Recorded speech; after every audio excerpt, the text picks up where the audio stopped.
Donna, Stellhorn, welcome to Nature of Reality Radio. It's great to be doing a show again. It seems like a little while since I'm able to do a show. I had a guest that decided to postpone at like the last second when I was just a few minutes late, and then she said, "Sorry, can't wait, got to do other things," and I was heartbroken. And then I had the guest this past Wednesday that lasted 13 minutes before all sorts of Mercury Retrograde apparent glitches came in. So hopefully this will be a much more different interview.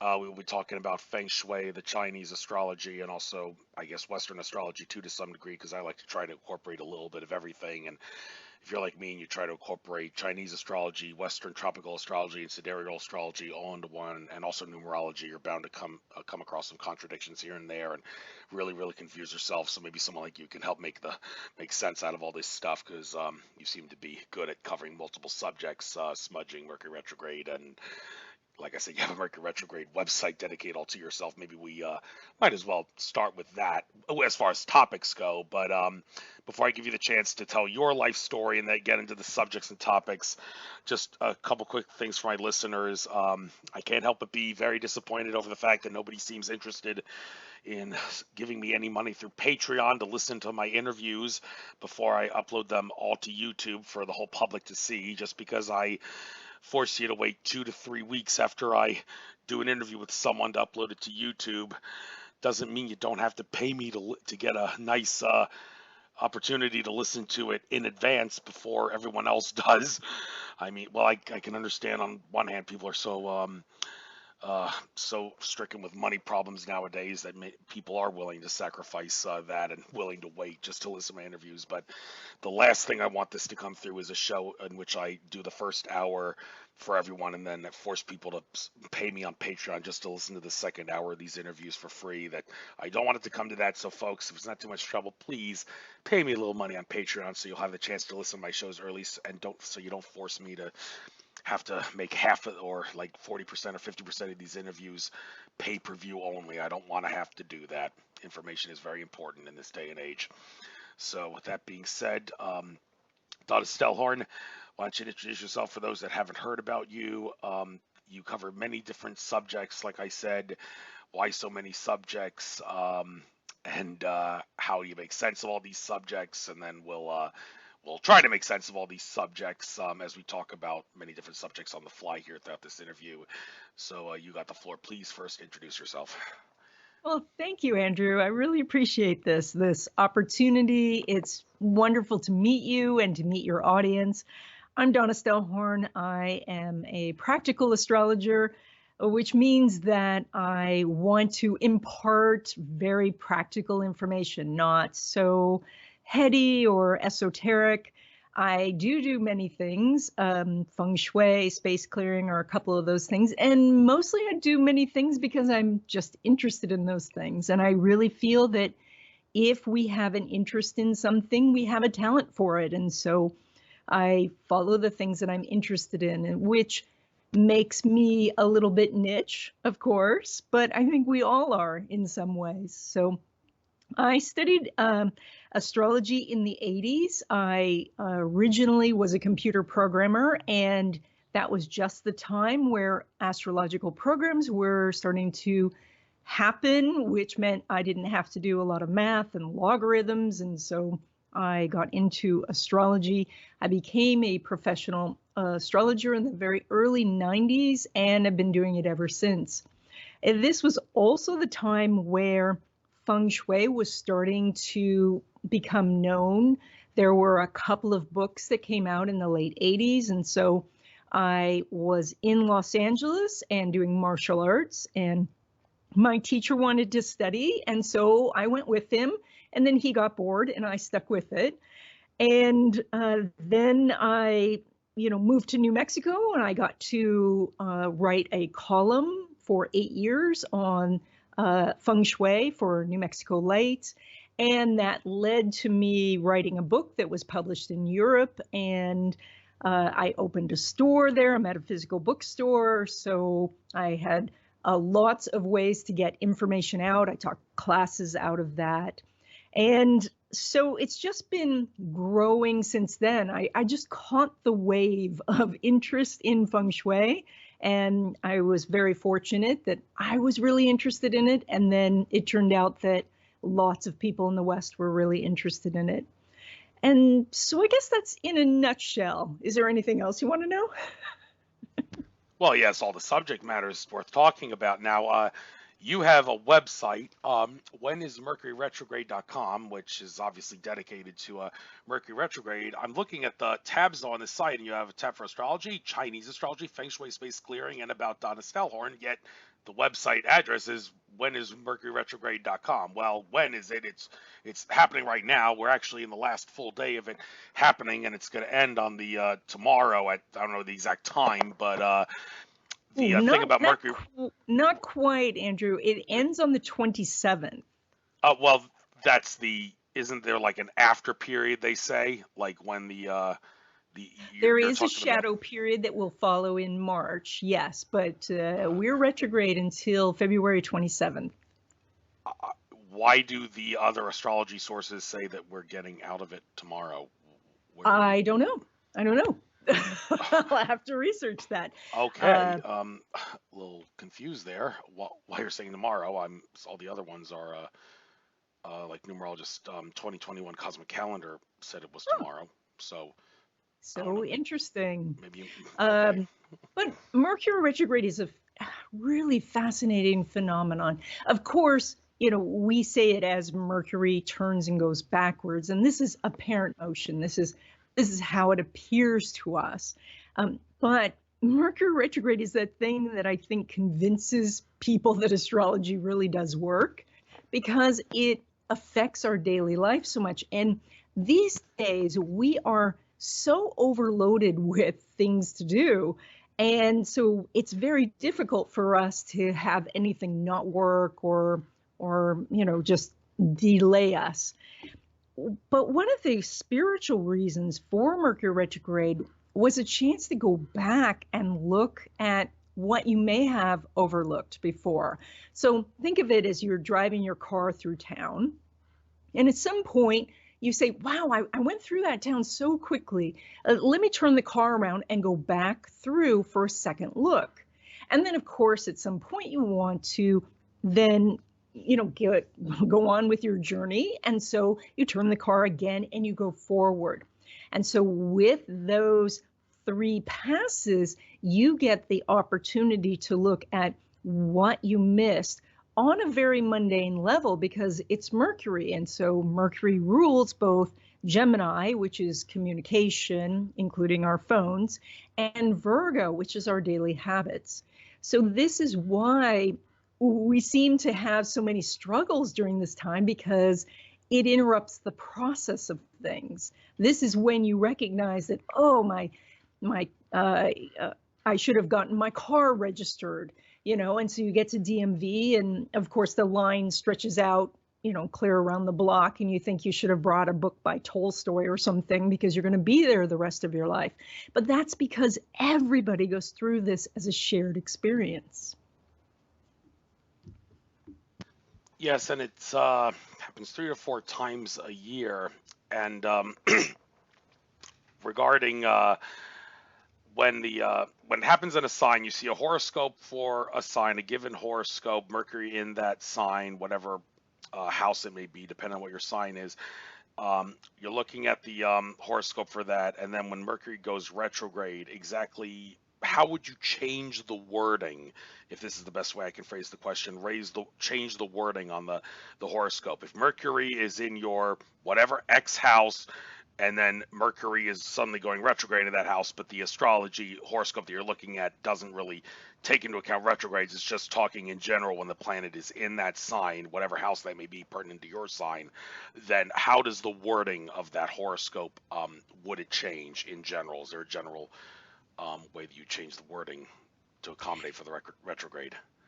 Yeah, you look at the things that you were thinking of doing or that are outlined by this horoscope and expect to do them more deliberately or do them a second time.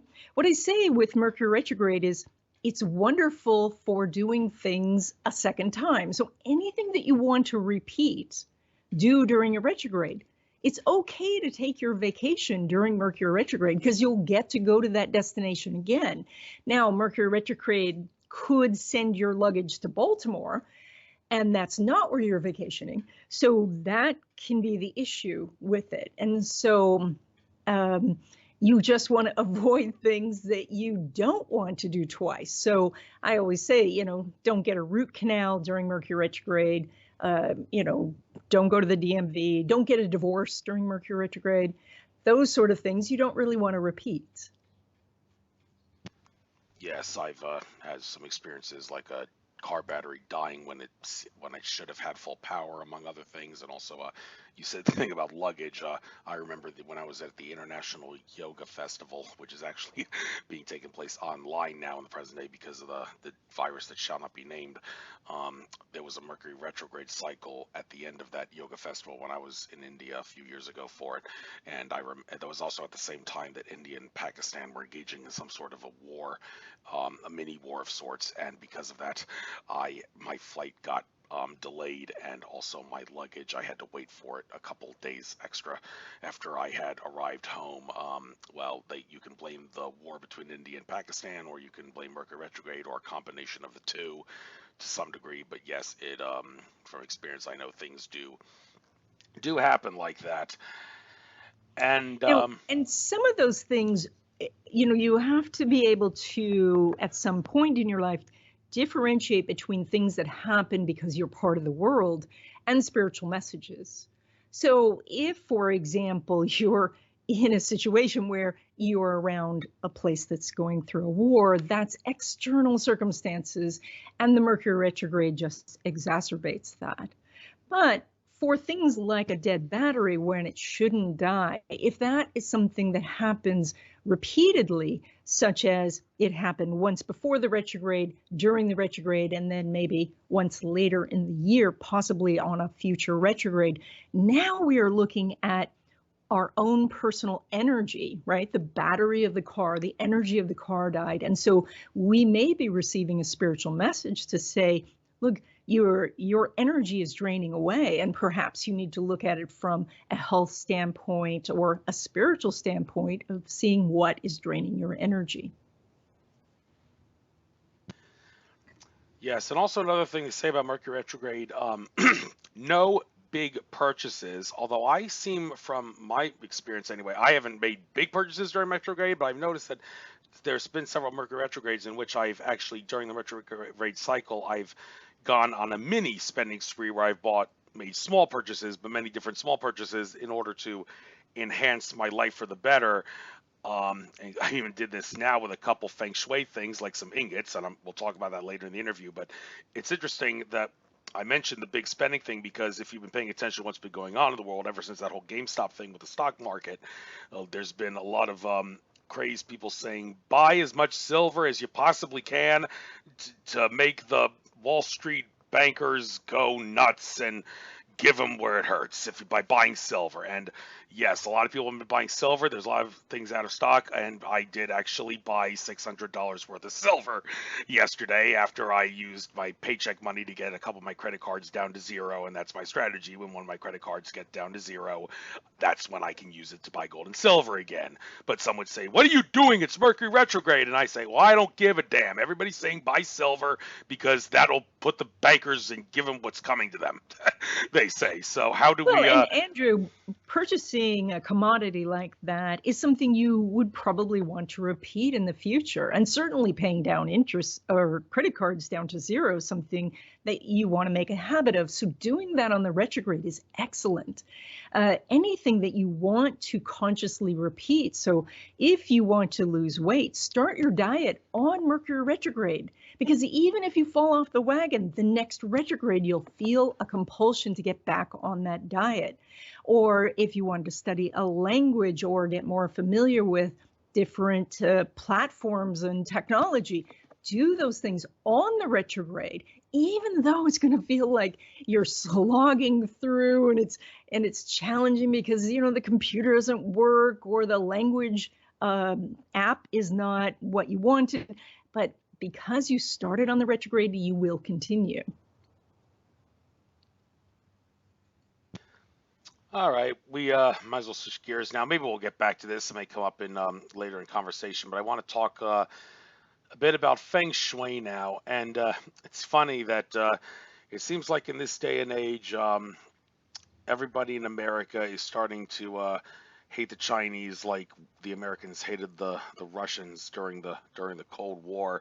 I don't want it to come to that. I hope it doesn't come to that. It would be a shame if it came to that because China, everybody's got it all wrong. The communist government is nothing um, relative to the Chinese culture and the things that the Chinese have done throughout their history that can benefit the world that are so obviously better. Yeah, there's no question about it. Better than Western stuff is the traditional Chinese stuff. There's no question about it. A few exceptions here and there, but broadly, it's definitely better. And Feng Shui is one of those things that definitely has something to it. And I myself have been getting into it really so much over the past year. I mean, the year of the rat was a great time to focus, I guess, on your abode. And for me, that was extra the case because it was a six personal year, and six is all about the home. And I went crazy around my house, not just buying crystals and gemstones, but also buying, in terms of Feng Shui, a dragon, a toad with a coin in its mouth, a jade Buddha, and a tree, a red jasper tree, and all sorts of kinds of things, and also those tassel with coins things, and a coin sword facing my front door, and some bagua mirrors. Yeah, I totally went crazy. And I mean, if God forbid this, we come to a day where like everybody who was affiliated with the Chinese in any way is viewed like Americans who were affiliated with the Soviets during the Cold War, the McCarthyism kind of thing. We hope it doesn't come to that, because if people come to my house and see how much Chinese stuff I had, they would probably think I was affiliated with the Chinese communists, but I'm not. It's just Feng Shui, making the most of Feng Shui. And for those that don't, one thing about Feng Shui that I am really confused about is the fact that your house, every year there's a different, there's 9 squares in the grid, the low shoe grid or whatever you call it, and the numbers change, and the words relative like calamity, abundance, prosperity, whatever the thing is with the specific area, it changes every year, which makes you think, okay, am I supposed to be shifting around the things in my house every year, or am I just supposed to be leaving things as they are and maybe just going about my house differently every year based on what the grid looks like for that given year and where the numbers are? So how does one utilize Feng Shui? Why don't you tell us the whole kit and caboodle about the science of Feng Shui to the best of your ability, and specifically for someone like me who doesn't understand this, make sense of the grid changing every year and how we're supposed to deal with that? Okay, Andrew. So I know that people get a little confused about feng shui, and the first thing to recognize is there's actually about 8 different systems of feng shui taught in the United States, and some of these do conflict, but they do all work. So it's kind of like there are different systems of martial arts. And, there's Kung Fu and there's Tai Chi, and they're both very valid systems, but you don't do them at the same time. If you do, you're going to pull a muscle. So with Feng Shui, you may have been introduced to a system early on, and if you like that system, then use that. If you then learn of a different system, try that out and see if that fits both with your lifestyle and your home. Now, what you're talking about is the flying star and how that shifts every year, and it does. We can kind of equate that to, there is astrology for your personality, which is called natal astrology, and then we do transits, which, as in the name, are transiting. They change. And so there is a type of feng shui that just is, you place your cures and you refresh those every once in a while, but you don't need to worry about the shifting energy. And that's where I would start everyone. When you have a dwelling that it's already built, you don't have to worry about directions or things like that, because all the energy is going to come through your front door. Energy is not coming through your back door or your side door, because if new energy came through there, like a new person came through your back door, you would be more alarmed than happy. No, all energy, the new energy that you're looking for, the money, the love opportunities, career opportunities, all of that comes through the front door.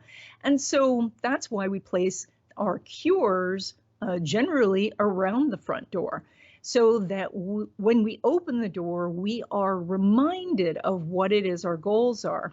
So you mentioned that you have the lucky money frog, and that's a little frog who sits on generally on a pile of coins, or he can sit on the gold bullion. You know, in the United States, we have gold bullion that's a brick, but in China, it looks like a little boat. So if you see he's sitting on like little tiny boats, then he's sitting on gold bullion. He has a coin in his mouth, and oftentimes he has a coin bridle as well. The story was that there was a nobleman in China who had this magical frog, and anytime he wanted to go anywhere, he would climb onto the back of this frog and be instantly wherever he wanted to be. Now, China is a big place, and so that was this, amazing thing that this person could do, and so this frog became very famous because of that. And so the lucky money frog acts as like a doorman, welcoming in money. And so he's placed near your front door, pointing at the door if he's inside, or if he's sitting outside, he would point towards the street where people would be approaching. And it's just a symbol to bring in the money energy. Now, that leads me to say why Feng Shui works so well. And what I believe is when you are combining a physical action for a spiritual purpose, you are taking, two of your bodies. You have a spiritual body, a mental body, an emotional body, and a physical body. And when you combine those bodies together, your message to the universe is very powerful. Additionally, it's like a little reminder. We can operate in the world with blinders on. We're just trying to get through the day, or worse, in our current state where the media is constantly pumping information into us, we can forget what we're supposed to be doing, or more accurately, what our goals are. And by seeing the little lucky money frog that you went out of your way to find and place in the right place, and then you re-energize him by dusting him regularly and making sure that he's, visible to the door and all that. By doing that, you're actually telling yourself, your higher self, look for money opportunities. And this is why Feng Shui over and over again works, because your environment is giving you the cues to help you manifest what it is that you want. That's why it's so powerful. Okay, thank you for pointing out that frog is supposed to be facing the door. I mean, if he were alive and he could actually see the door from where he's at now, I put him on my, I live in a one-bedroom apartment where my bedroom is also my living room, where my front door is, and I think I'm going to, now that I heard you say this, I think I'm going to move the frog somewhere where he can actually face the front door. I know that thing about facing the front door was true with the coin sword with the tassel on it. And I've also hung a couple of those not the swords, but the coins with the red tassels on them on my front door. So the front door seems to be very one of the hot spots when it comes to Feng Shui and placing things relative. I mean, one might assert that you really don't need to go crazy obsessing about where you're supposed to put things. I mean, in my case, I could make the argument that because I put a crystal ball right in the center of my one-bedroom flat, that will kind of, and I did, that crystal ball should balance out everything in an equilibrium state if there's anything that wasn't put in its right place. But then again, is it still in my best interest to maybe put it in the right place?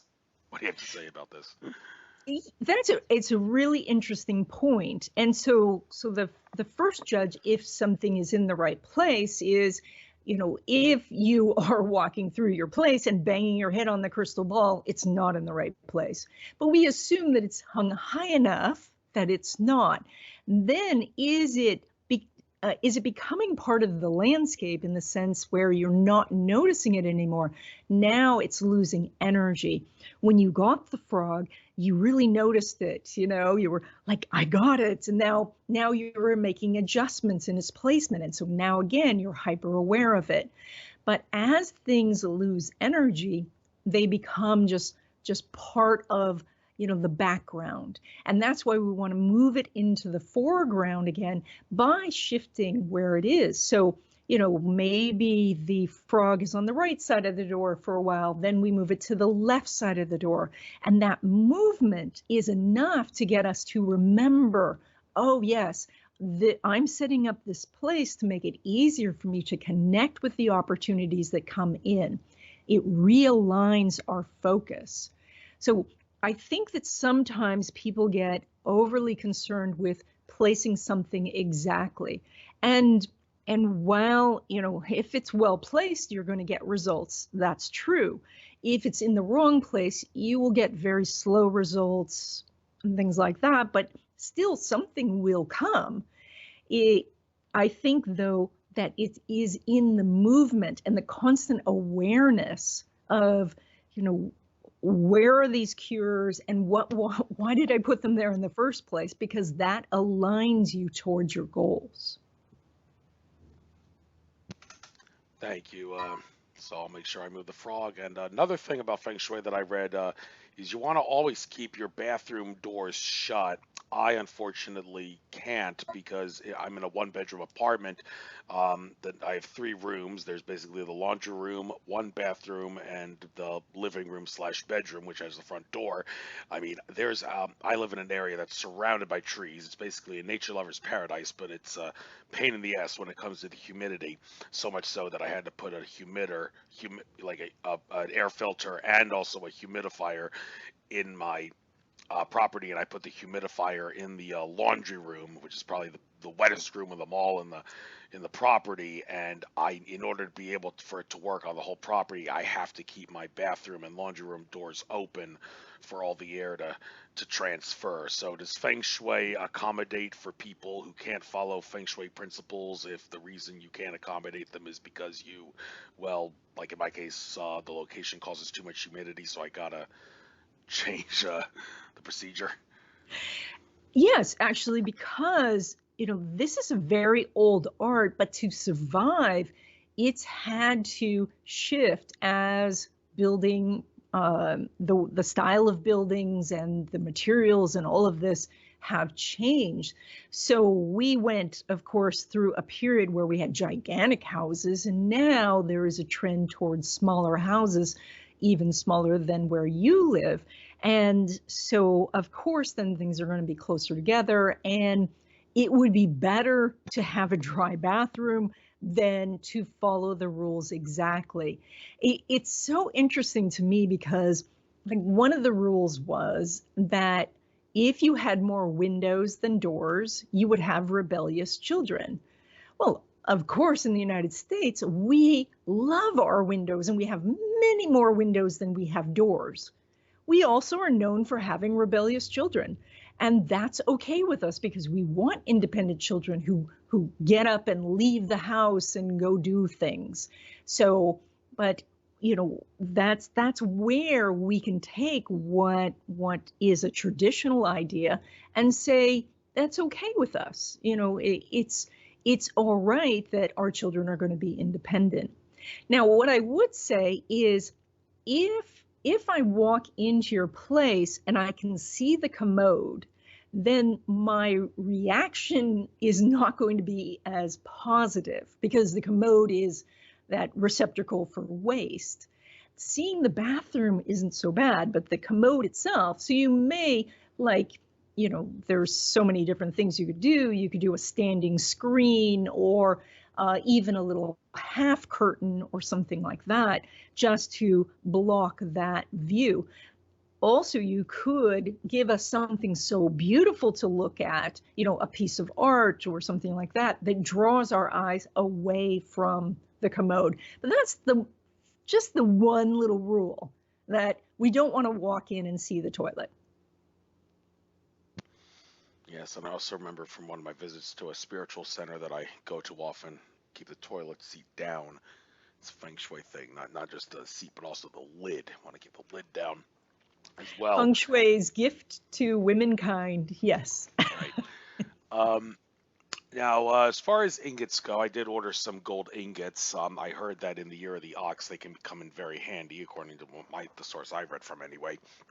However, Joey Yap, one of the foremost Bazi Chinese metaphysics experts out there, when he's talking about which in 2021 year of the ox, which rooms are a part of the house or what energy, he actually says, now this does not mean that you have to put gold ingots there. And oh, okay. Well, I mean, you see, one naturally, if you get the ingots, you're going to want to put it in the best possible place. But I mean, I guess he's saying that because he knows we're all infinite consciousness at some level, so we all have the ability to harness infinite potential. But is it kind of like maybe a little an obsessive bad habit kind of thing to be putting ingots everywhere and thinking that can you overdo it? Like if does the universe not like people who try to overdo it by putting too many ingots around their property? You're actually going to throw a monkey wrench into your wealth generating abilities if you do something like that.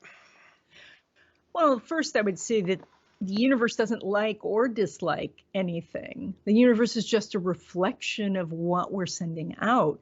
And so if you're placing lots of gold and ingots because you want to generate abundance and then share that abundance, the universe, is going to respond with abundance. But if you are, using your last dollar to buy these in hopes that the universe is going to take pity on you, and it doesn't work that way. It is that, right now we are all pretty financially oriented, and some of that is the society we live in. If things were different and we lived in a society where, air and water were free and healthcare was available and everybody had a house and everybody had food, then we would be focused on different things. But, that's not the place that we live in. And so we have to learn the lessons of the place we are. And one of those lessons is that there is an abundance of money. And we do need to recognize that some of that comes in our really being in a state of gratitude and awareness of the abundance that we do have. And when we focus on that, more abundance comes in. It also is kind of switching the mindset that I see lately, which is, can you create more than you consume? Because we are just told over and over to consume, consume, consume. And yet if we focus on creating, then we're part of that creation cycle. And so we will receive and create and receive and create. And I think that would be helpful too. Now you mentioned, the year of the rat, which we have left, and year of the rat is typified by, living in our little hole in the wall, scurrying out to grab what we need and then running back, And so there's a hyper awareness of what's going on in the world. Now we are in the ox year, and the ox, being the second largest of the animals, doesn't care so much what's going on in the world. It's focused on the job that's in front of him.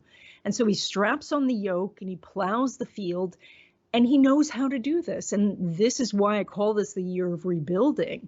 It doesn't mean that everything's just going to go perfectly, but we need to get back to what it is that our own personal growth and how we are bringing value to others, because as we do, then we tap into the abundance. And as we go forward, of course, we will go into the year of the tiger next. That's a very dual energy of, sleeping in the sun, and then the little delectable antelope hops by, and then we jump up and grab that. So there's going to be maybe a little bit more unrest at times, but there'll be, big times of quiet, and then a lot of volatility and things like that. So that will happen in 2022. In 2023, we go into Rabbit, a very peace-loving, extremely powerful energy where, again, we focus on home and family and really connecting to what's important. And then in 2024, we go into the year of the dragon. And I really think at that point, the pandemic's completely behind us. We've forgotten about it. I think that we will get some inventions or technological leaps that will take us to a point where now we're really starting to grow again as a world. And so technological breakthroughs such as a battery that stores energy so much more efficiently than the ones that do now, or perhaps faster internet or internet for everyone. There's obviously changes in currency going on, changes in how we do transactions and things like that. I think a lot of these things we're going to see really come about in 2025. And then what you were saying before about, how people feel about China and all that, the power and energy of the world shifts west, and it always has. China's been around for a long, long time, thousands and thousands of years. And then at some point in their history, the energy shifted west and went to the Middle East, and then the power was there. And then after that, it shifted west and it went to Europe, and Europe ruled the world. And then it came here, and now it's shifting west again. And we see that as companies, and mostly capitalists who will go wherever the money is, they're already shifting west. And so this will be more of a quieter place in the future. It doesn't necessarily mean it's bad. It's more like maybe like England. You used to rule the world, and now you're just England. Okay, yeah, interesting take on it.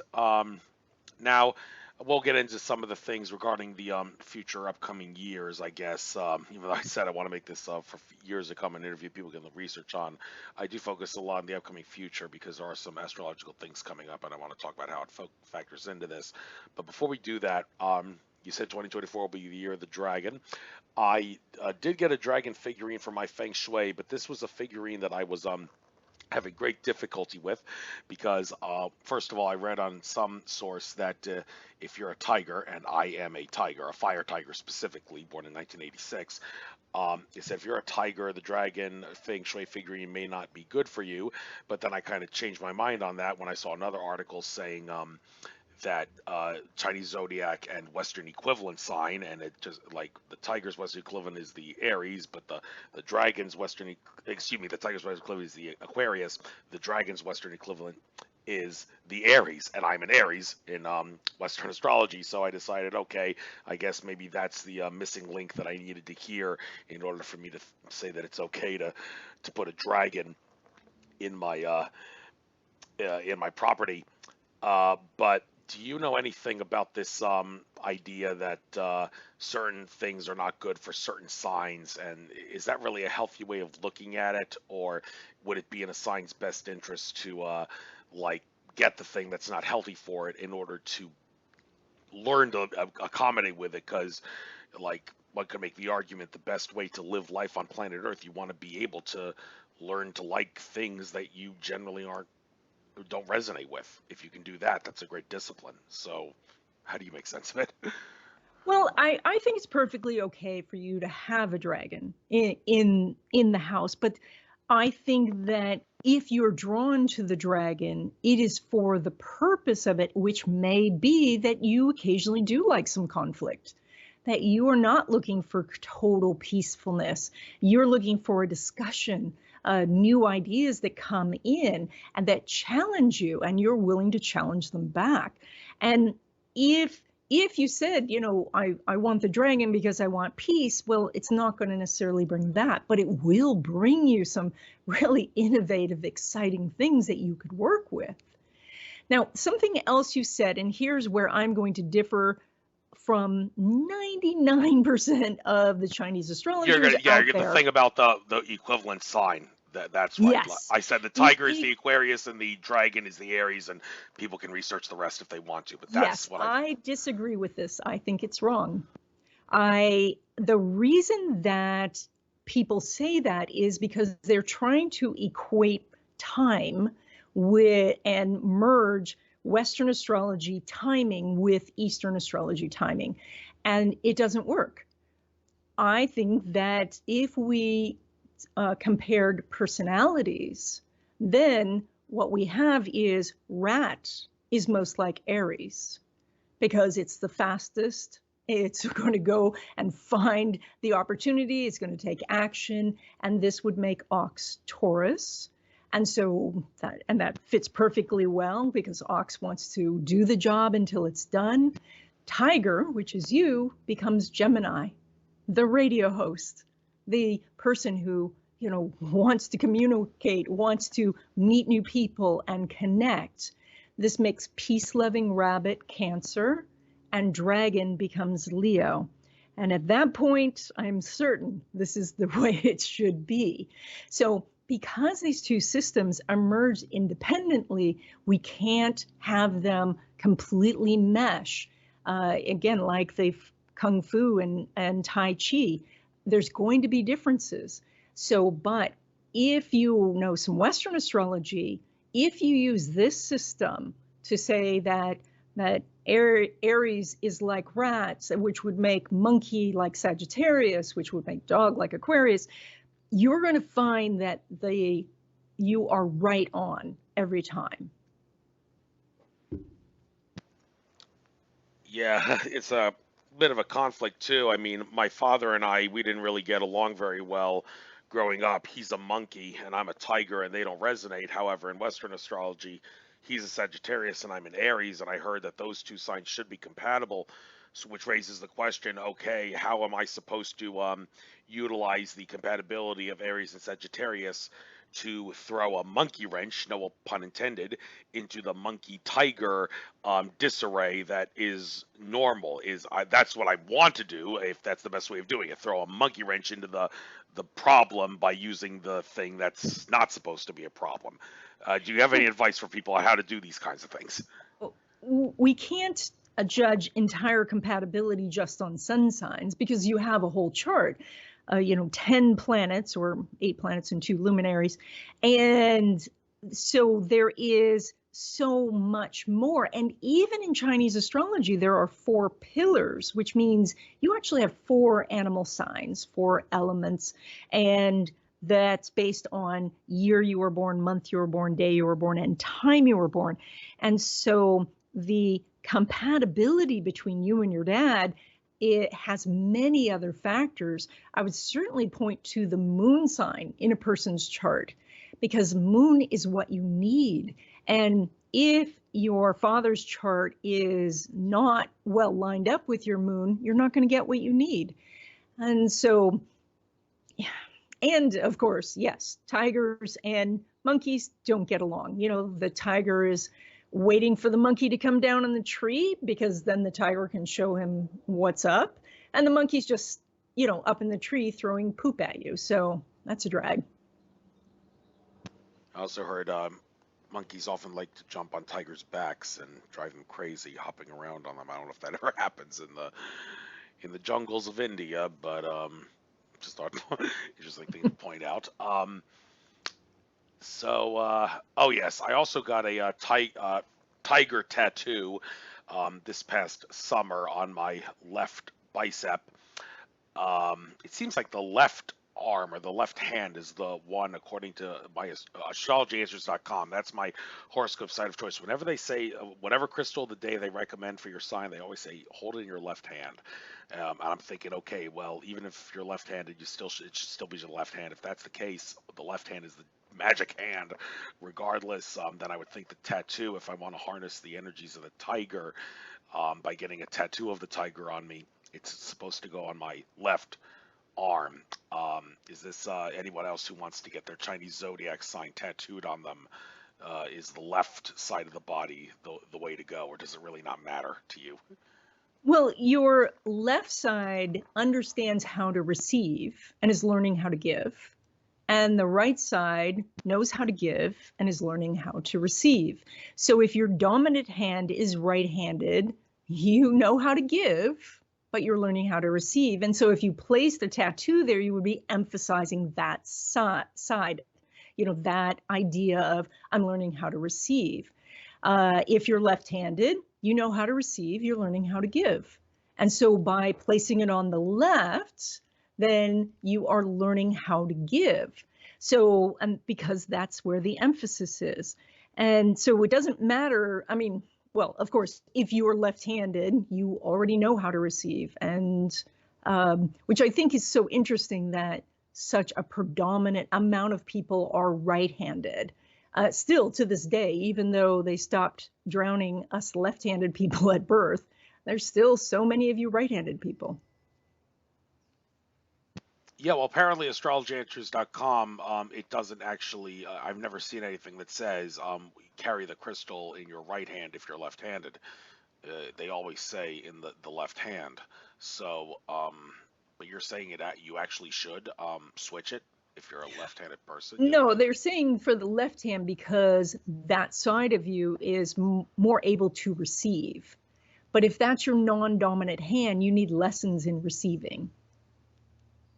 Okay. It means that you don't receive money or compliments or love as easily. It's easier for you to give if you're right-handed. All right. Now, one broad general question about combining all these things.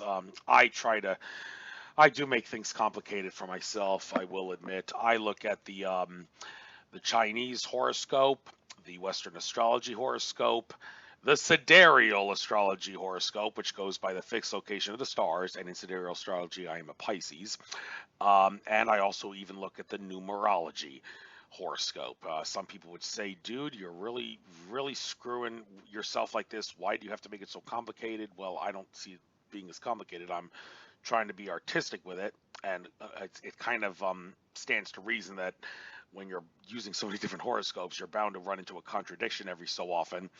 I've always lived under the philosophy that if you see a contradiction in horoscopes on a given day, year, whatever, the best way to look at it is the horoscope that's positive. Think of that as being able to throw a monkey wrench into the horoscope that's negative and harness the abilities of the positive horoscope in order to combat the negativity of the negative horoscope. So have I got the right strategy down? And do you agree or disagree that I am confusing the hell out of myself getting all these horoscopes involved when I research my given horoscopes? I love your approach.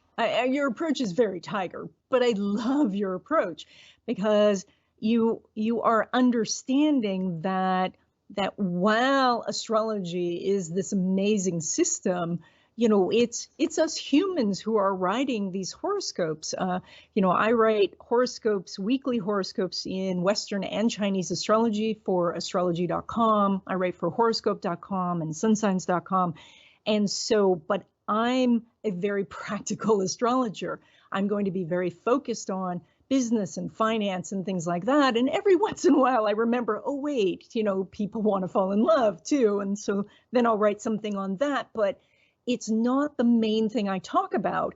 And yet another person who is very, very focused on love and relationships could write a column that is on that. And then when you read both of our columns side by side, you're getting two different looks at the same energy that's going on. And this is because we do have this sort of, now I can't remember the word that I'm looking for, but there's so many different options for when we are looking at this side of the aspect. So, for example, we're doing this aspect of Saturn square Uranus, right? Which is an aspect of taking a structure and perhaps destroying it. And so how did we see that manifest? Well, one of Trump's casinos got demolished. So that was a perfect Uranus, which is explosions, and Saturn structure. And so that was that perfect energy. We also saw Perseverance land on Mars. That is a perfect Saturn-Uranus square there also. But sitting on this side of the aspect, where the aspect is coming, which it will do 2 more times this year, there's so many possibilities But when you look from the other side, it always fits perfectly. And so if you're finding some good astrologers to read who, know their stuff, you should be able to look back on the previous days and say, yes, I can connect something in my life that happened connected to what they said. Because that's how we learn how to use these predictions, where we say that, okay, this time it was the demolishment of a building and, Mars being invaded by our mechanical devices. That was the Saturn-Uranus. How's that Saturn-Uranus going to manifest the second time and the third time? And we also want to look and see how that manifests in our lives. What was, let's chunk down to us. And so, what structure got demolished in your life, or what new boundary did you go beyond in your life just in the last week or so?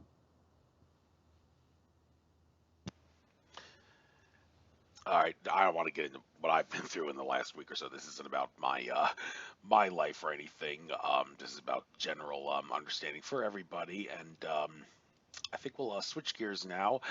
Go to space clearing. Now, when it comes to space clearing, I did buy some smudge, and I did buy some sage and some Palo Santo, whatever you call those sticks that I read in some horoscope that tigers really are good with those whatever the sticks are called. PS is the initials for the sticks. I'm drawing a blank on exactly what they're called, but they're used for they're also used for clearing.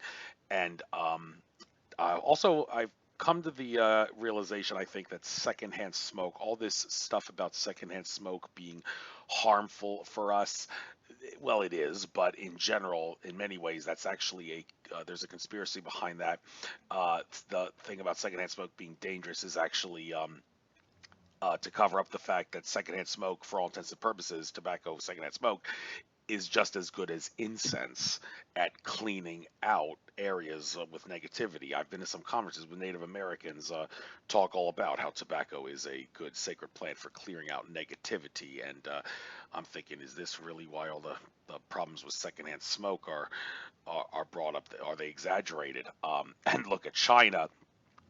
China, they don't seem to have a drug problem like Americans do, but they sure have a smoking problem. Like 70% of the men in China smoke, only 4% of the women. It's completely opposite of America, where teenage girls cigarette smoking is on the rise, and it seems to be on the decline on everybody else. But they sure love to smoke tobacco in China, and I'm guessing that their tobacco is actually healthier, not so much filled with the garbage that you see in commercial cigarettes. I'm a smoker myself. I smoke fresh Amazon Mapacho tobacco, which is the mother of all tobaccos, I assert. But the Chinese, one could say it's probably a good thing that so many people are smokers, because the evil communist government, with all the evil, terrible things they do, you kind of need a lot of cigarette smokers in that country to cancel out the negativity and the bad vibes that government is going to cause. So the idea that tobacco is good for space clearing, and also the other space clearing methods that you know of, what do you have to say about it? Well, good organic tobacco is a sacred herb. It's very grounding and definitely used for purification. The reason that secondhand smoke is bad is because of the chemicals that were added to cigarettes. So yeah, see, it's you can use that. A lot of people use sage for clearing, and that's what I recommended in my book. Sage is naturally clears the air of, it's kind of like a little antibiotic for the air. So they've done studies and it shows it actually clears the air. It is also grounding, but it also brings in positive emotions, which is nice.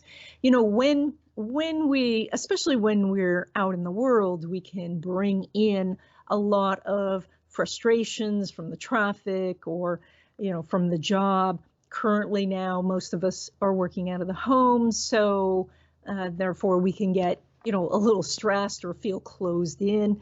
And so doing a space clearing can be very helpful. And this is a tradition that goes back very, very far, although it wasn't always where you were burning an herb. But just cleaning and airing out the house. Now you're back east, so it's something that's more difficult this time of year. But of course, when it gets to be spring, the first bit of spring, I noticed when I lived back east, it didn't matter if it was snowing. If it was May, the neighbors were barbecuing because it was spring, and they were gonna say we're gonna make this happen.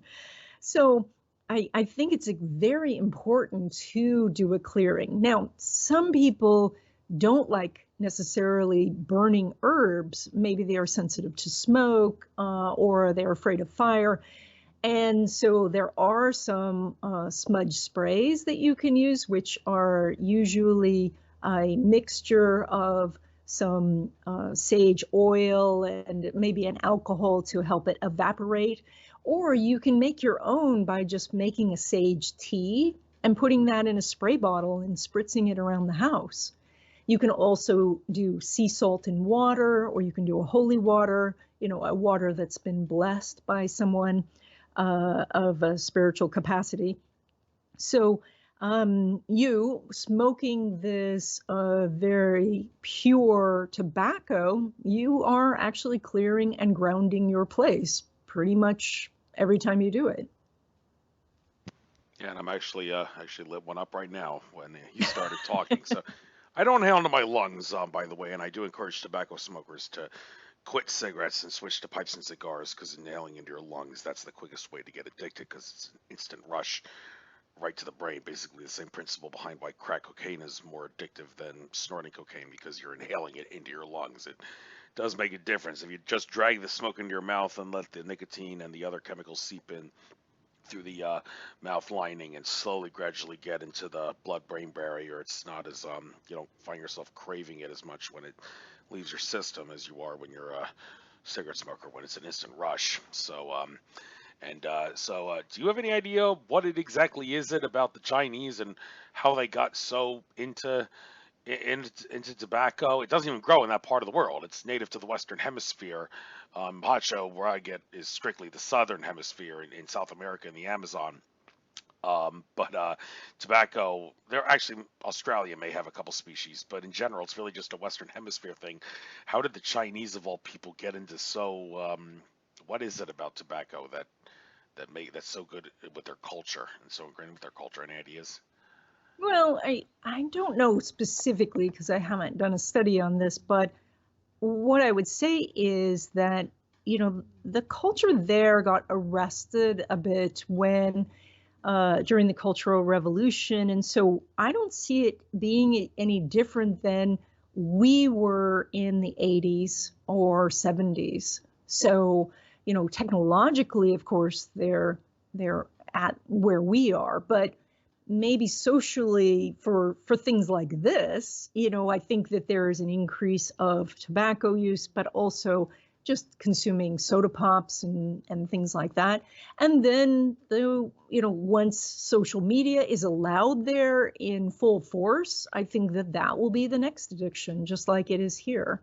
So it's unfortunate, but we humans, we tend to respond to things that set off that dopamine, and there are whole groups of these scientists who know exactly what's going to set it off, and these guys now work for corporations, and so we are addicted.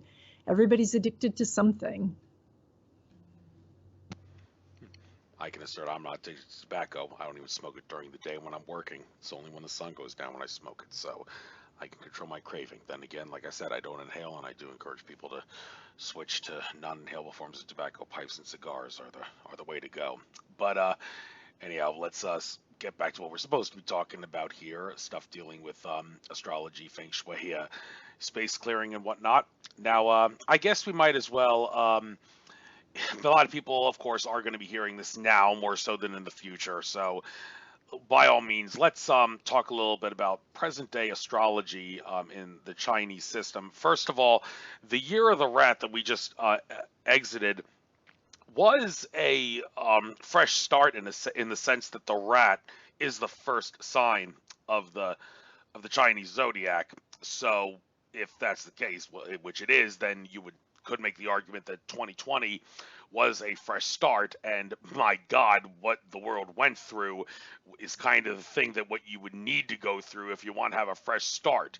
Quarantine everybody, clear everything that's out there that could have the dreaded virus on it, and well, the word on the street is that while we were all quarantined back in March and April, and it's still going on now, all the criminal bankers who've been controlling the world for eons are getting taken down, and I hope that's the case. And well, now that I brought that to your attention, maybe you may have something to say about what the year of the ox could have us in store for regarding how this world is going to be shifting and changing. It is a 2021 is a 5 numerological year. 5, they say change seems to be the key thing in 5 years. Of course, not every year of the ox was a 5 year. And of course, not every year the ox was metal ox. There's also, you got to get the element factor involved. So I guess in the present day, let's talk about what we just went through, what made the year of the metal rat unique in regards to being a fresh start, and what do you see for the upcoming next 12 months or so in this year of the metal ox?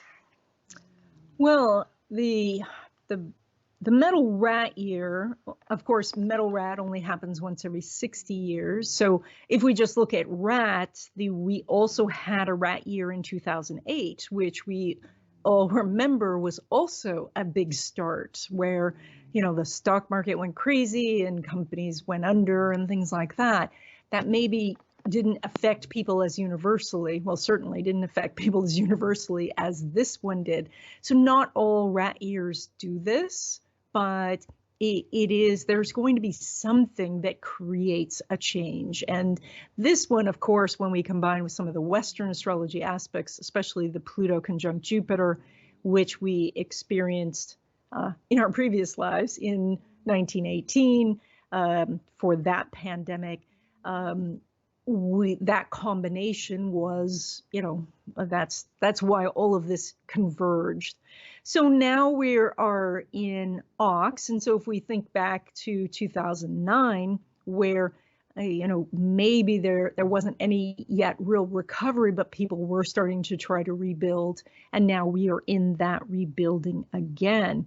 So we are going to take the things that we learned this time and start to apply that. So, you know, now we're doing more things by Zoom. Now we get our groceries delivered, and now we are, you know, maybe taking more hikes rather than going to meetings or groups or things like that.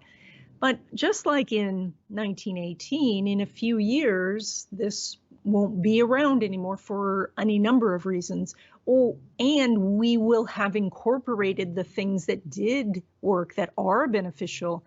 You know, the fact that there's been hardly any flu this year is probably due to all of us wearing masks. And so, you know, I, for one, might be wearing masks every flu season in the future. I think that when we look at that bigger picture, what you were talking about with the bankers and all that, that is more about Pluto going through Capricorn. Now, as Pluto goes through a sign, it transforms what that sign rules. And so as Pluto has been going through Capricorn, it has completely transformed corporations one after another, starting with the hotel industry, where 2 guys in New York start up Airbnb and completely changed that industry. And then Uber and Lyft changed the taxi industry. And now we are going to see, you know, the other industries that can be disrupted will be disrupted, where we're probably going to see the self-driving cars that will disrupt the Uber industry. I heard Elon Musk talking about that everyone who owns a Tesla will be able to just key into the network, and their self-driving car can go pick up people while the owner is asleep and make them money. The same too with, you know, that houses may be converted to solar and then start selling power back to the grid. So there's so many industries. Oh, and of course, Amazon and Walmart. Maybe it's not Walmart, but Amazon for sure. Oh, and perhaps Facebook would be getting into the medical business, and disrupting that whole industry, especially the insurance side of it. So what we have is we are seeing corporations completely flipped over, and so things are, people are watching their industries crumble. And I just have to remind people, like, if 100 years ago you were in the buggy whip manufacturing company, that's kind of the same thing. You'd have to say, wow, those cars are starting to really catch hold. Maybe we should do something else besides buggy whips.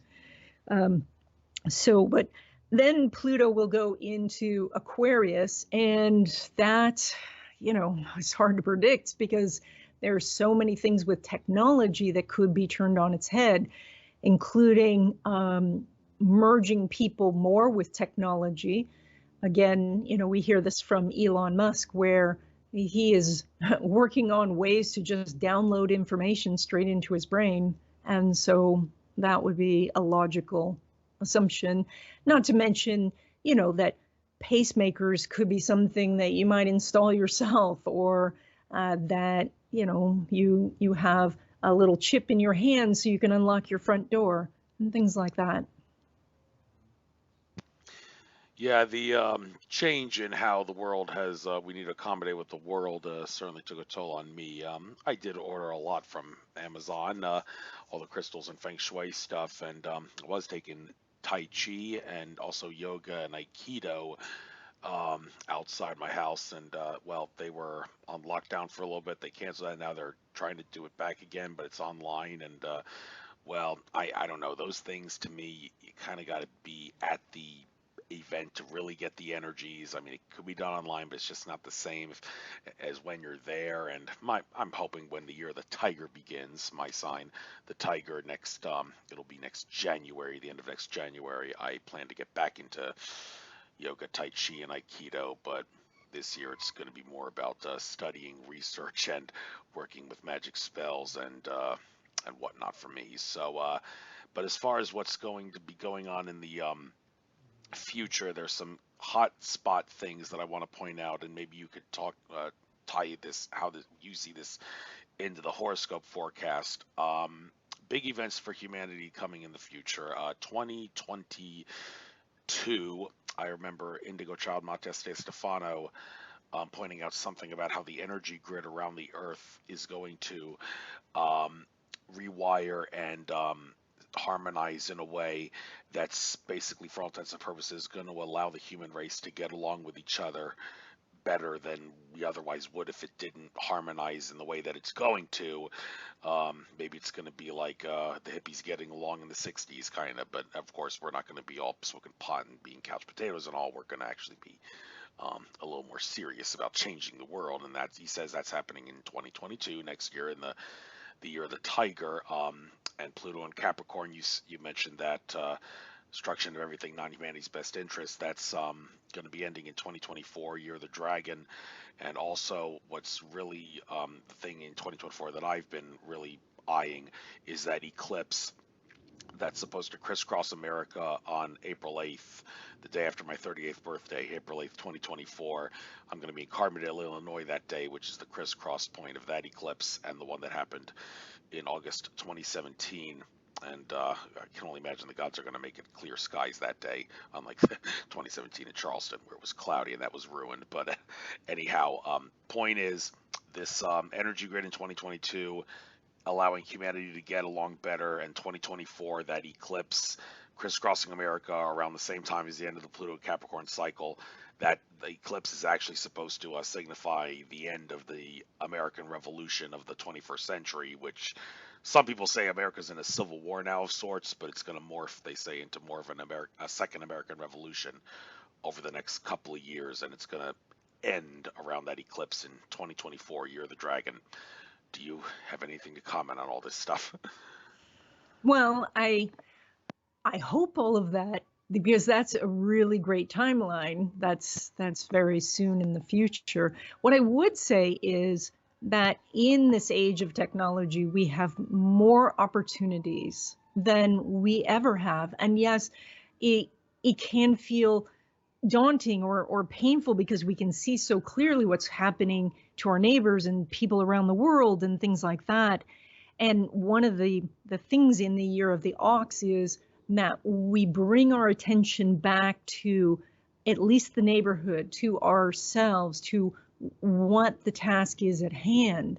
But the when I back in previous decades, I had a company where I sold feng shui cures. I sold to Whole Foods and to Harrah's Casinos and all of these different places, and I had lots and lots of employees and all of that. And these days, I could run that business, here from my office with no employees. It's remarkable to me, which means that all of those employees are freed up to have their own business and their own expression.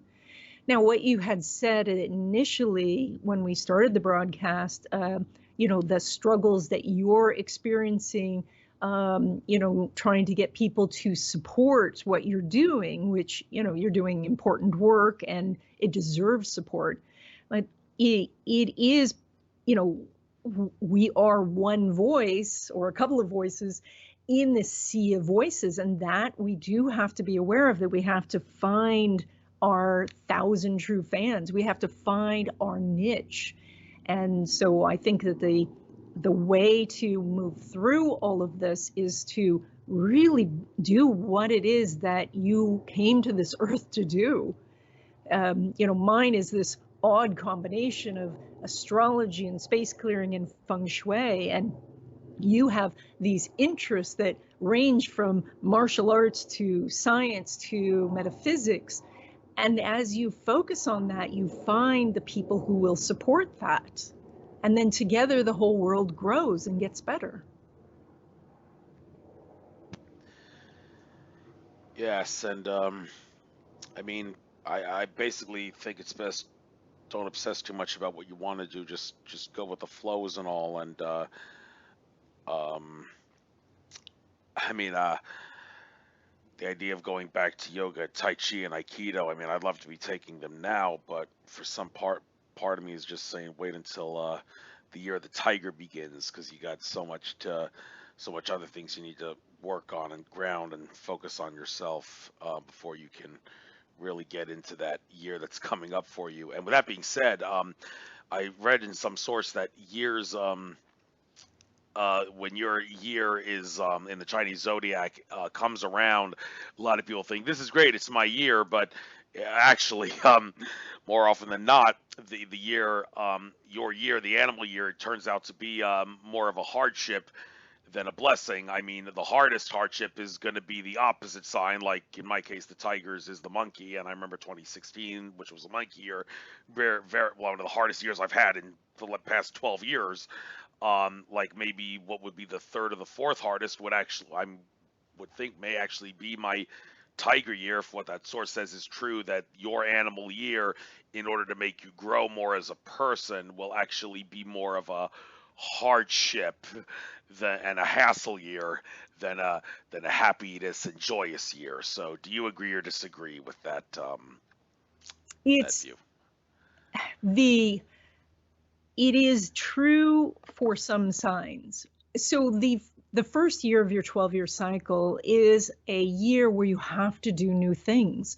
And it is that you're a farmer and you have a bag of seeds and you're dropped on a brand new farm, but you're already hungry.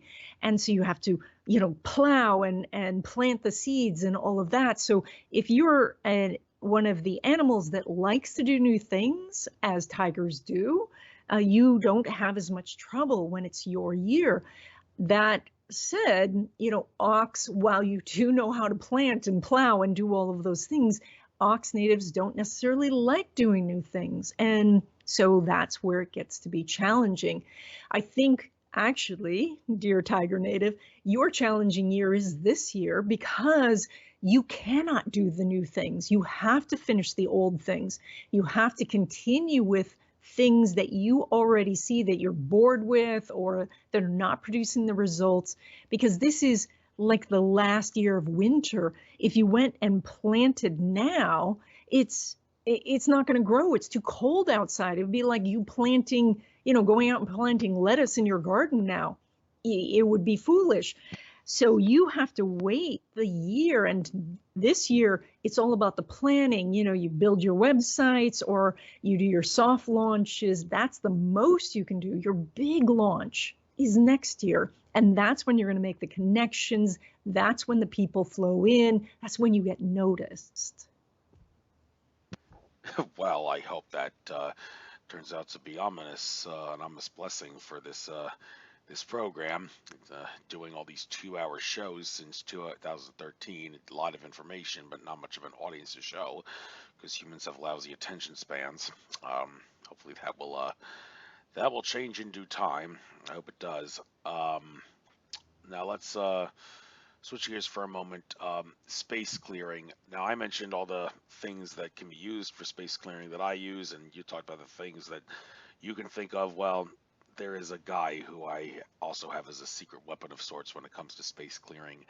Daniel Teague of Vegas Star Healings, who had a near-death experience in which he was almost killed, but he didn't get killed. But during the near-death experience that he had when he was almost killed, he was given the ability to tap into the spiritual level in order to do healings, clearings, shock activations, cord cuttings, and lots of things that you'd think only an archangel that you're asking for help could do.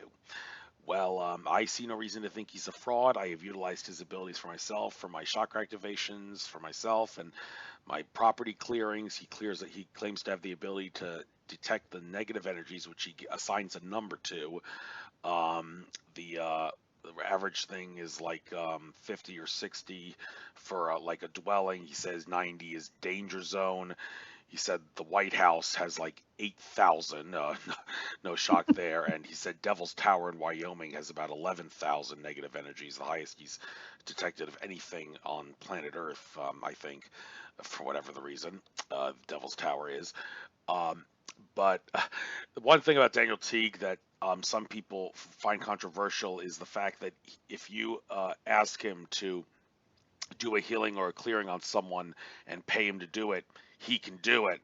Like if I wanted to give my parents for Mother's and Father's Day a chakra activation, I could pay Daniel T to do it, and he'd be able to do it. And he's able to do it because, well, we're all infinite consciousness at one level, and he can access the spiritual realm, so it's possible for him to do this. However, I've kind of had some problems with this. One time I was going to go down to a spiritual metaphysical center down in Philly, and I was planning to go there on a regular basis, so I wanted to do the best thing for that place. So I paid Daniel Teague about $150 to clear out all the negative energies out of that place, and I told the lady who works there, who owns the place, that I did that. And the next thing I heard was, "You should have asked for permission to do this. You don't invade someone's privacy or property like this. You are banned from here for all eternity. Have a nice day."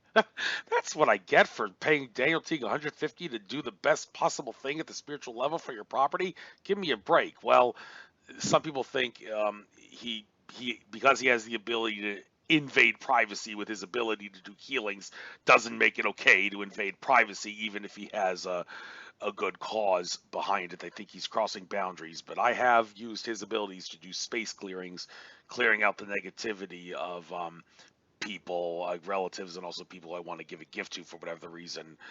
So, what do you see about people have the ability to do this? I'm sure he's not the only one, but is it a controversial practice in your opinion? No, not controversial. I feel like there is a universal consciousness, and he's able to tap into that. That's fantastic.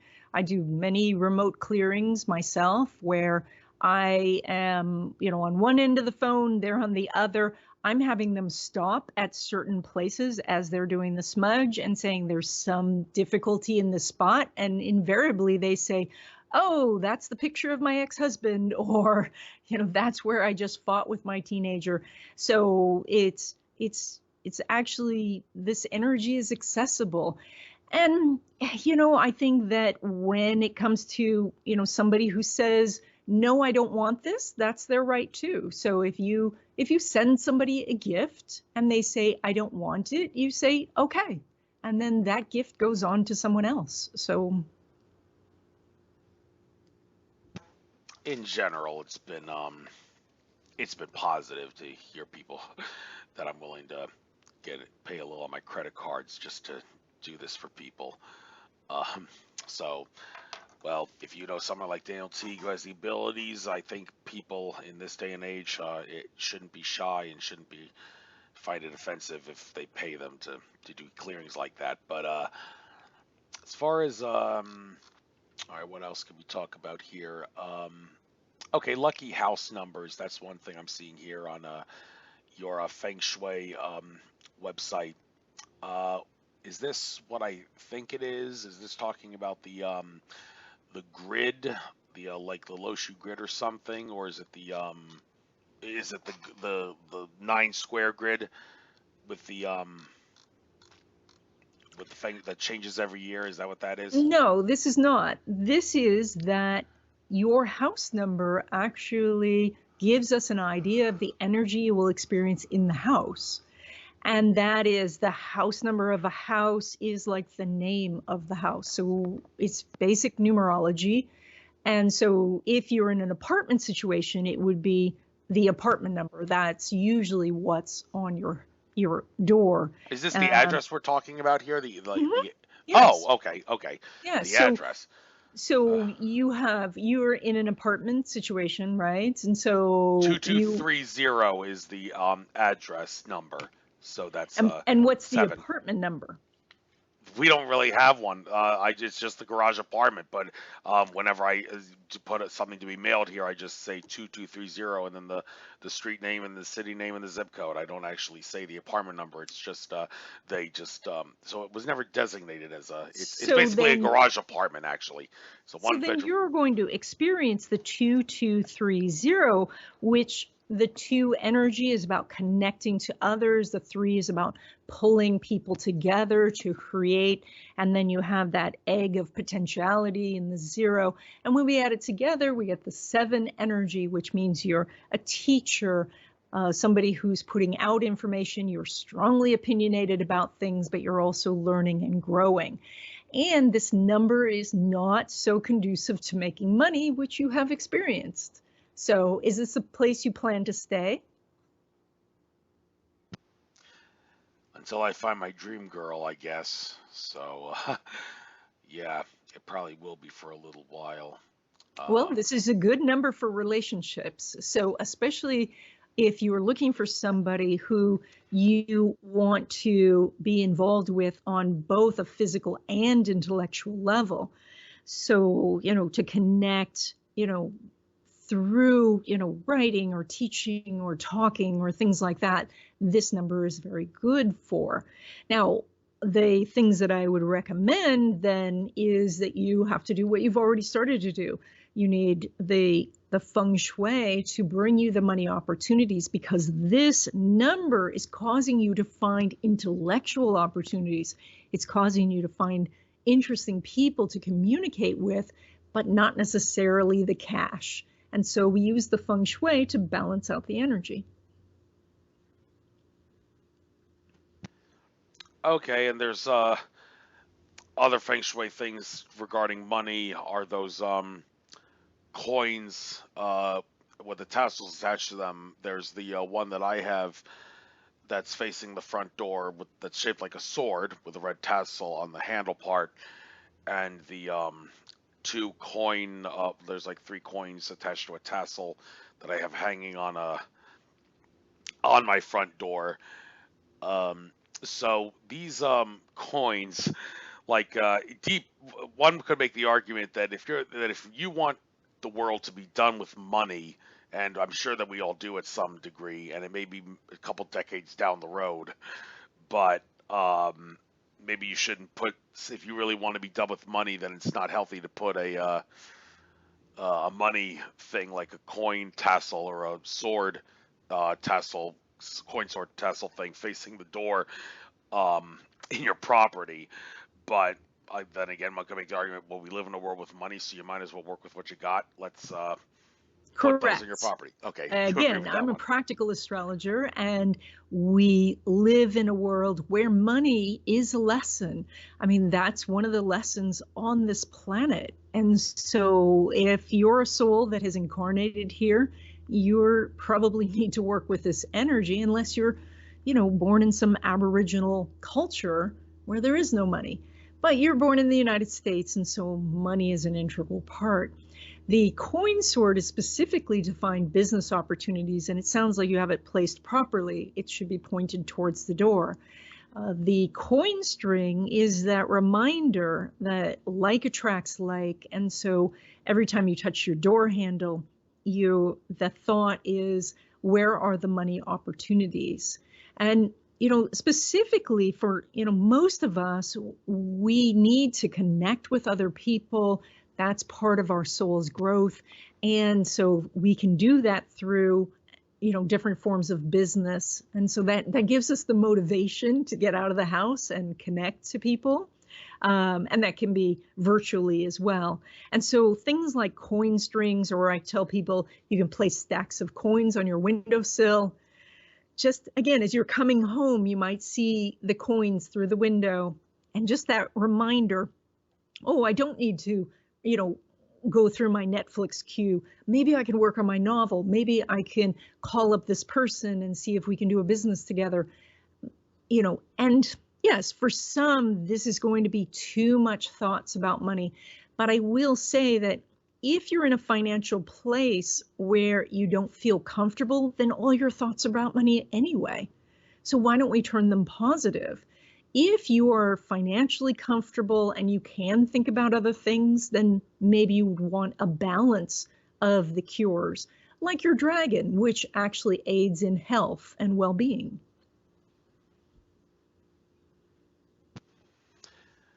Right. Let's staying on the subject of money and wealth.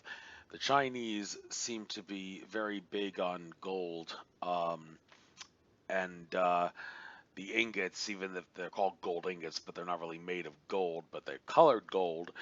Um, Now, gold, however, the metal, when it comes to metaphysical properties, it's I believe I've heard it's not really good at generating wealth. It's better like as a defensive shield of sorts. The metal is silver, even though it costs less than gold does by a great margin, is actually much better than gold, it is said, at bringing in wealth and abundance energies into the property or the whatever the landscape is that you're in. And well, if that's the case, raises the question, why isn't it featured prominently in Chinese Feng Shui? Do the Chinese have some problem with silver, or or is this whole thing about silver being good for generating wealth energy not really true? Could I be mistaken about that? Well, I have learned that gold is for attracting large sums of money, and silver is for attracting regular sources of income. So most people, when given that choice, will opt for gold. Now, as we look at as China's rise, during the Cultural Revolution, which was around the 60s, Feng Shui, practice of Feng Shui was forbidden. And so, of course, it gained enormous underground popularity. And here we start to see people really use the information. And from that time, they have become this incredible, juggernaut of financial power. And this is coming from a very rural, pennies, not having much money at all, a subsistence level, and rising to this incredible amount at this phenomenal rate. I don't know if we can trust all the figures that come out. They've talked about double-digit growth at some times, and that seems a little hard to believe, but I think that their focus on Feng Shui and their focus on gold specifically has been pretty good. Now, if silver is more at your budget and you are attracted to silver, I think silver still makes sense to me, as I said, it attracts regular income, which, could be something like, payments from an affiliate marketing source, payments from a business source, or payments from a job. And so that you know that money is coming in on a regular basis, and that can make you feel comfortable enough to then go on and do bigger things.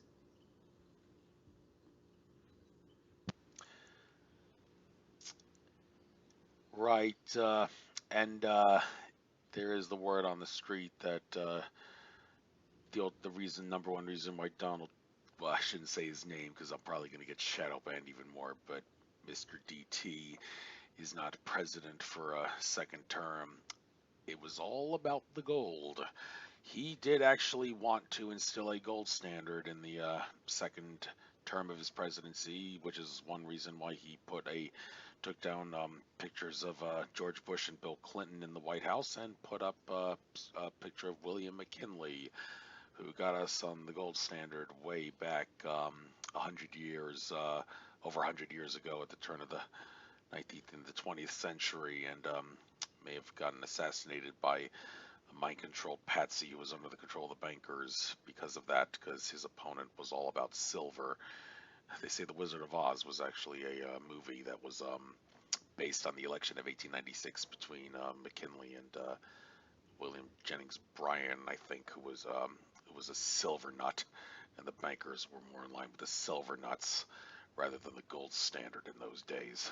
But the idea that, well, could we actually be moving to a gold standard if the rise of Chinese culture is going to be taking over the world to some degree? They seem to paint China taking over the world as a bad thing, but if China really is obsessed about gold to the extent that they are, does that maybe not increase the possibility of us getting on a gold standard and breaking free of the banking system and maybe eventually getting to no money at all after a couple decades? Do you see that Well, I happening in the think astrology? If that's a fair question to ask you. that we will change our monetary system because Uranus is going through Taurus. I think it's unlikely. I mean, the traditional definition of being on the gold standard is that you only have as much money as you have gold, and I think this is very unlikely because we're printing money like it's going out of style. But many countries are, and so it would be very difficult for us to go back to a gold standard. But if we are looking at, and of course, I'm not a financial planner, so I'll say that up front. I would say a diversified portfolio could include some gold, because gold does have, and even silver, because they have industrial uses as well. So that, but you also, I mean, if you're truly diversified, you might have, 3% or 5% in some sort of cryptocurrency as well. I think that what we're going to see, though, is with cash, we're hard to track, and there is great value in knowing what you might buy in the future. And so it makes sense that we're going to combine technology, Uranus, with Taurus, which is money. And so we're going to go to some sort of trackable currency in the future, because people will, corporations will make more money from us that way. And that will make a lot of people unhappy, myself included. I don't really like to be tracked, but it's something that's bigger than I can control. Right, and it has been argued at the spiritual level, privacy is not an issue. According to Brad Johnson, who channels Adronis, I don't really know if this is, in my opinion, this is not really the right way to look at it. He says that privacy is not an issue in all the other worlds that have attained higher spirituality than at the level the Earth has, because wherever there is a need for privacy, there is some discomfort with something revealed, where there's no sense of discomfort on all those worlds that don't really have privacy, because there's no need to have privacy because there's no feeling of discomfort about anything being known or revealed. I don't really look at it that way, though. I've always thought of it as an authority factor, like no free entity has any authority over another free entity who's not under contract with any other free entity. Um, so you have the right to not have your privacy violated, regardless of whether or not you find what could be exposed embarrassing or shaming or whatever. It's not. I don't really see that as the issue. I see it as an authority issue. But Well, some may. and Andrew, when we are in a society like we are, where judgments are made on other people, and some of those people are in authority, that's when privacy might be necessary. Just the idea that you might do something like, maybe you have a particular religion or political affiliation, or you said you smoke, and some people, if they find that out, then they want to make a judgment of that, and that's where it might be better to be private. So it's it's for that reason, and I hope this person who's making this prediction, I hope that we get to a place where we wouldn't be so judgmental, but right now we're not in that place by a long shot.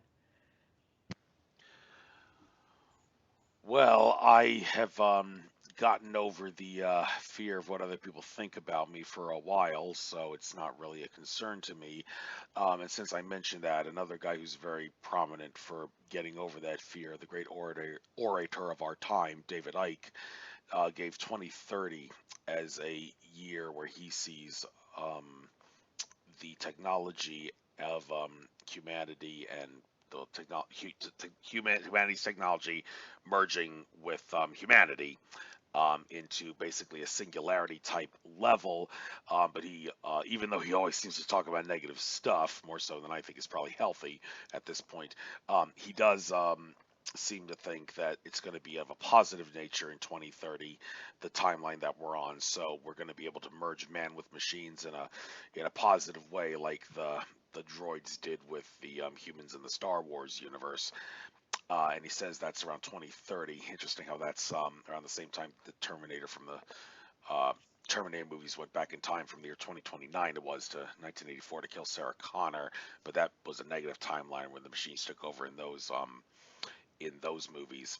So I don't know if you've looked this far into the future, but the idea that 2030 will be able to merge man with machines in a positive way, that's like the droids from Star Wars getting along with the humans from Star Wars. Um, what do you Well, see? we see bits of that already. I had a friend who had a pacemaker with a defibrillator. That already is, creating a cybernetic organism right there.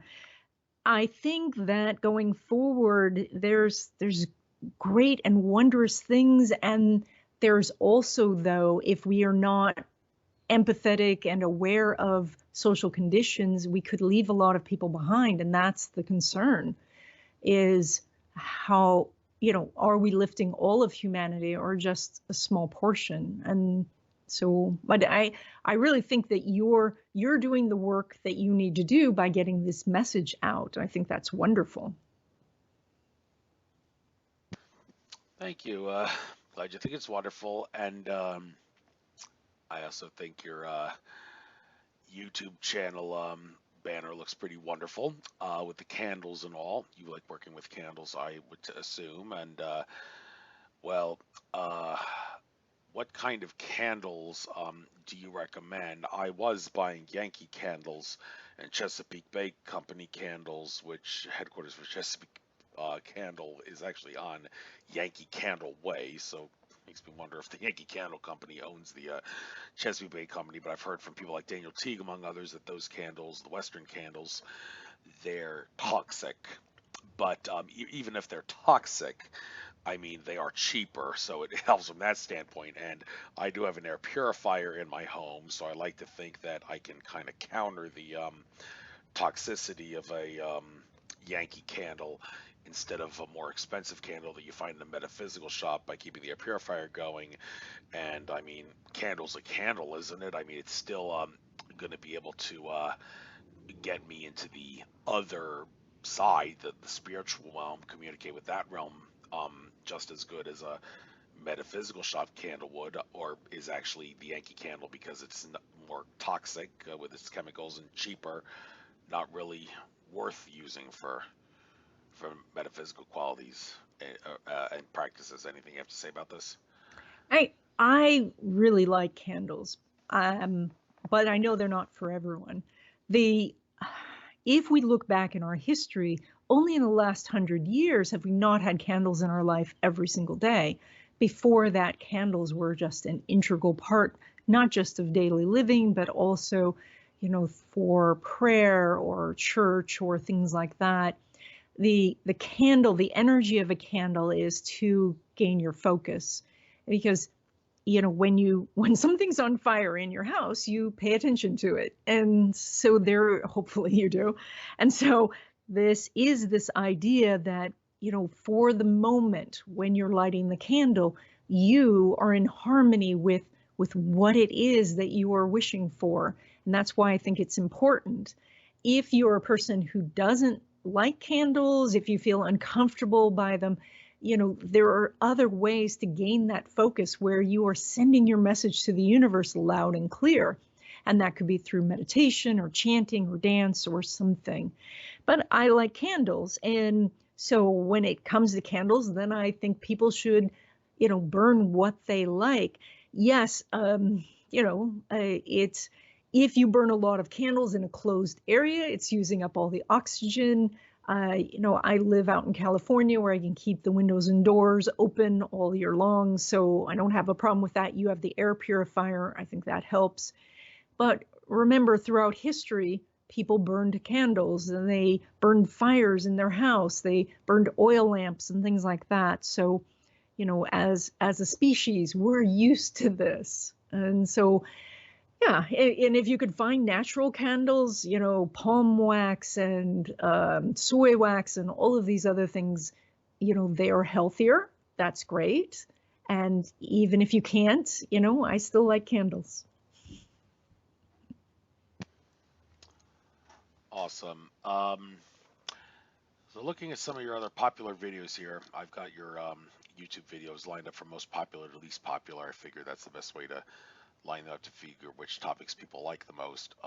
As far as Feng Shui tools, I see you have a few videos on the Lucky Money Cat. I downloaded some Feng Shui books, and they didn't actually recommend that as a Feng Shui thing to put in the property. They recommended the dragon, the toad, and a fountain, all things, but not the money cat. So what is it about? I'm thinking maybe I ought to get one because I'm a tiger. That's a cat. So yes, the tiger and the cat get along pretty well. Well, I think that some Feng Shui books don't mention it because the Lucky Money Cat, even though widely used in Feng Shui, actually has Japanese origins.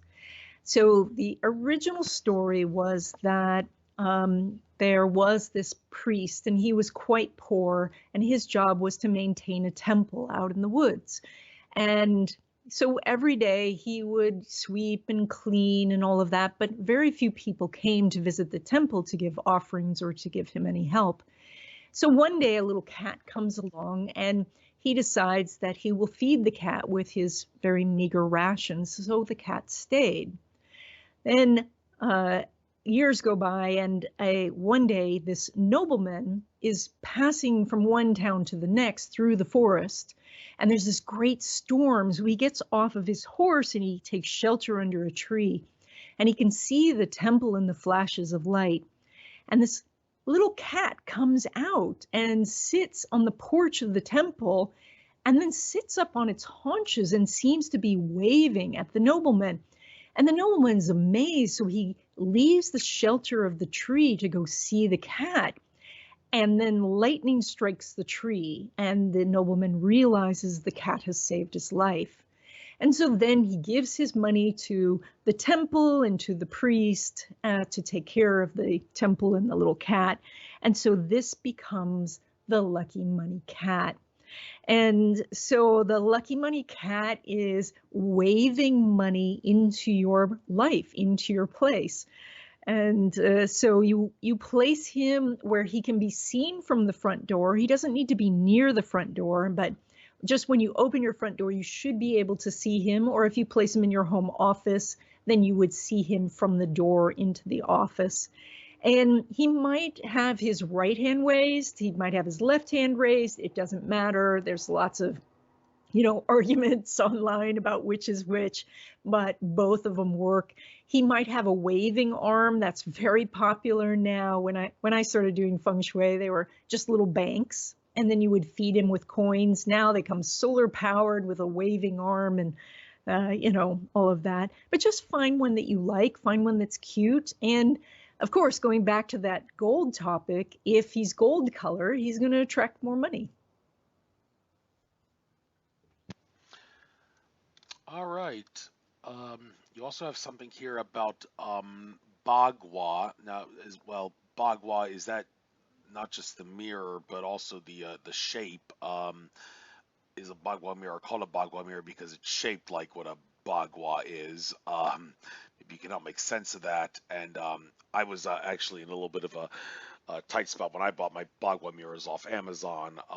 When I got them, the instructions said place this one outside the front door and this one outside near the back door. I don't actually have a back door though, but one of the Feng Shui guides actually that I remember downloading it actually said a Bagua mirror outside the bathroom window of all things, so that I guess would be my back door for the Bagua.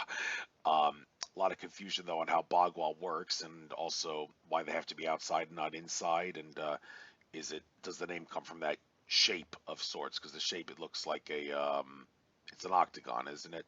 Yeah. Yes, it is. Okay. Yes, that is exactly right. The word Ba means the number 8, and Gua is for a divinatory figure, or a space. So it means an 8-sided figure. And so that's why we call it a Bagua compass, because it is the 8 directions. And then we use the Bagua mirror. And you're exactly using it correct. It should be pointing outside. So having one outside your front door is very good for protection. And if you don't have a back door, you could either place it in the bathroom window or in a bedroom window. And this is the idea came about as the mirror, which was invented in China hundreds of years before we in the West had invented ours. It is the idea that if evil comes to your house, it will see its face in the mirror and become frightened and run away. But if something that's good and positive comes, it will see its reflection and feel welcomed. And so this is a protection that doesn't block anything that you're looking for. So you can place it in the window facing out, or you can actually hang it on the outside of the house. People put it in the window if their landlord says, oh, don't hang it on the outside of the house. So that works perfectly fine too. Thank you. I see you have a video here made 7 years ago. What are Feng Shui crystals? Well, I didn't really know that there was a Feng Shui crystal. I thought any crystal would come in handy as for Feng Shui. Now, when it comes to crystal metaphysics, the way ever since I did this, and I started doing this actually at the start of the pandemic in last March, I was astrologyanswers.com, your daily horoscope under the health specific section always has what crystal is good for that day, and I basically just bought all the crystals that they listed over the course from then until the present day, and more often than not, I'm seeing crystals that I've already bought, so I don't have to buy a new one. But a couple days ago, I did actually see a crystal name that they recommended that I hadn't bought after all this time since I started doing this.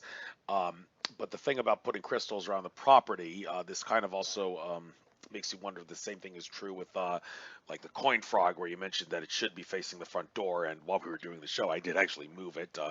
Thank you for telling me. I got a headset that doesn't have cords, so I could actually stand up and walk. But the crystals I have all around my property, I'm thinking the best thing for me to do is not obsess about where they should go. It's better to just focus on intuition, let the intuition guide you to where you put it, and then I guess the big crystal ball that I put in the center of the on the table in the center of the apartment will help balance out everything, even if the crystal was not put in the best place, for lack of a better phrase, best place. So, Feng Shui crystals, are there really a special breed of crystals that are Feng Shui crystals that's different from any crystal that you could just buy on Amazon? Well, what I mean by a feng shui crystal is the cut glass crystal versus a quartz or hematite or rose quartz or tourmaline. So I was speaking specifically of the prismatic crystal that when light passes through it, it creates a rainbow. That we use in feng shui. We use the other crystals as well, but the cut glass crystal has that specific purpose of taking the energy and breaking it into manageable parts.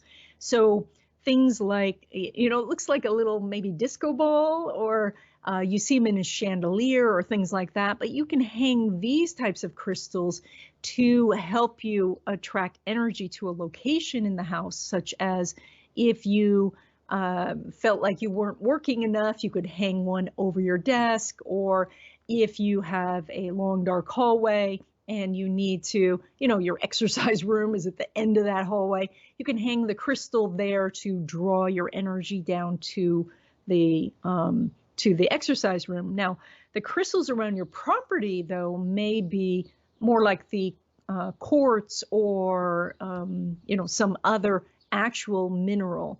And that's generally what we use outside to bring energy to the property. And that comes in two forms. They can come in their original shape, their crystalline shape, which for clear quartz, a single terminated would be one point at one end, and then it looks like it's broken off at the other end, which of course it has been. You can find double terminated quartz as well. That has a different use. Or you can find tumbled stones. They look, they're very smooth. They look like maybe little buttons, odd shaped buttons. And so both of these will generate energy. And that's in the very literal sense. We've been using crystals in electronics for 100 years.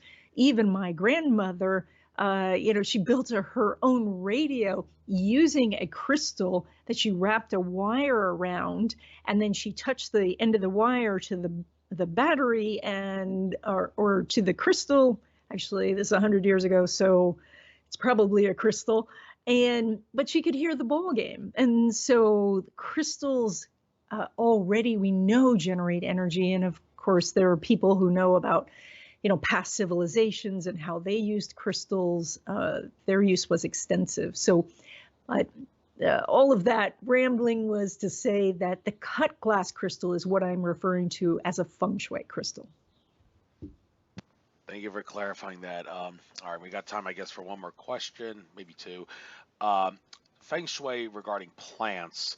One plant in particular, bamboo sticks. I got some bamboo sticks off Amazon. They were really green when I got them, and I put them in the south and the southeast part of my house. That's what where they said to put them. But they've now since they turned from green to yellow, and I'm thinking I'm not going to throw these precious little things away. I'm just going to keep them because I'm sure the spiritual essence of the Feng Shui is still with them, even though the chlorophyll or whatever it was that made it green is gone, and now it's still got the essence there, just like a pyramid. If you have a pyramid and you get a chip in the pyramid, the metaphysics experts say don't bother spending any money to try to fix the pyramid or getting a new pyramid. The true essence of the pyramid is still there, even though it has a chip.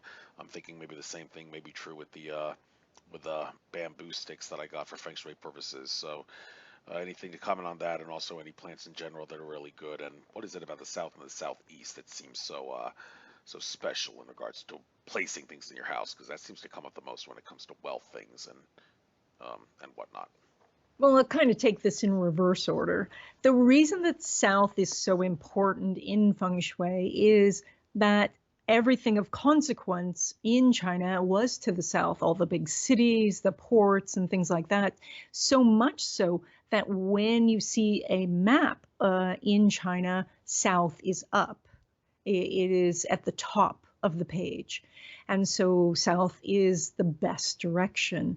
Now, for the plants itself, when we were talking about the crystals and I said, hanging your crystal in the center of the house is great unless you're banging your head on it. The same thing goes with the plants. Even if you're told that it should be in the south, if it's not thriving there, just move it to another place. And then as it starts to get health again, then it can go back into the south for a little bit of time. So moving cures is what really brings the positive energy.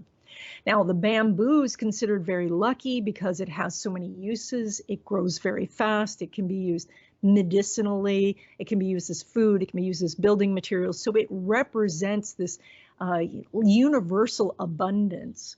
But also plants that have a very roundish sort of leaf represent money and prosperity coming in, or you can even create a little money tree by attaching Feng Shui coins, or just, I should say, Chinese coins, or attaching dollar bills to the tree itself.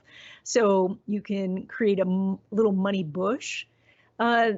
Things that have very sharp points could be helpful medicinally, like aloe vera, but are not going to be so great if you're trying to maybe attract a love relationship because it's so sharp and pointy. And if you're a person who doesn't do well with plants, then it's okay to have pictures of plants. If you have silk plants, you have to keep them tidy. You have to keep them dust-free. So sometimes they can be more trouble than they're worth. But I really do encourage people to have plants. They bring oxygen. They are a symbol of growth. They're a symbol of life. And so they help you in multiple levels of health and prosperity. Yes, I got some plants myself.